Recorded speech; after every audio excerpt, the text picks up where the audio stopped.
Isang lalaki na dating taga-suporta ng Communist Terrorist Group ang voluntaryong sumuko sa pulisya sa Alcala, Cagayan. Ibabalita yan ni Patrolwoman Michelle Balada. Voluntaryong sumuko at tuluyang kumalas sa kilusan ang isang dating taga-suporta ng Communist Terrorist Group sa isinagawang operasyon ng pinagsanib na puwersa ng Alcala Police Station at iba pang unit ng pulisya at militar sa Barangay Dalawig, Alcala, Cagayan, bandang alas 8 ng gabi ika-17 ng Nobyembre taong kasalukuyan. Matagumpay na naisagawa ang voluntary surrender at withdrawal of support sa ilalim ng Executive Order No. 70 o NTF-ELCAC.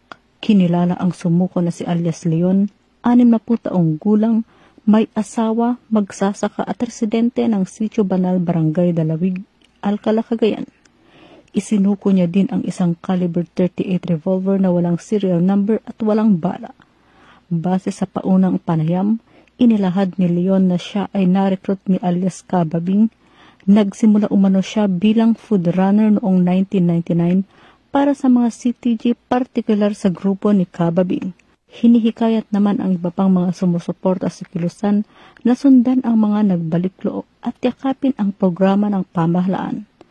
Patuloy ding pinaiigting ng pulisya at militar ang kampanya laban sa terorismo para matiyak ang mas ligtas at mas maunlad na bansa. Mula dito sa Lambak ng Cagayan, ako ang inyong PNN correspondent, Patrolwoman Balada, alagad ng batas, tagataguyod ng Balitang Pulis.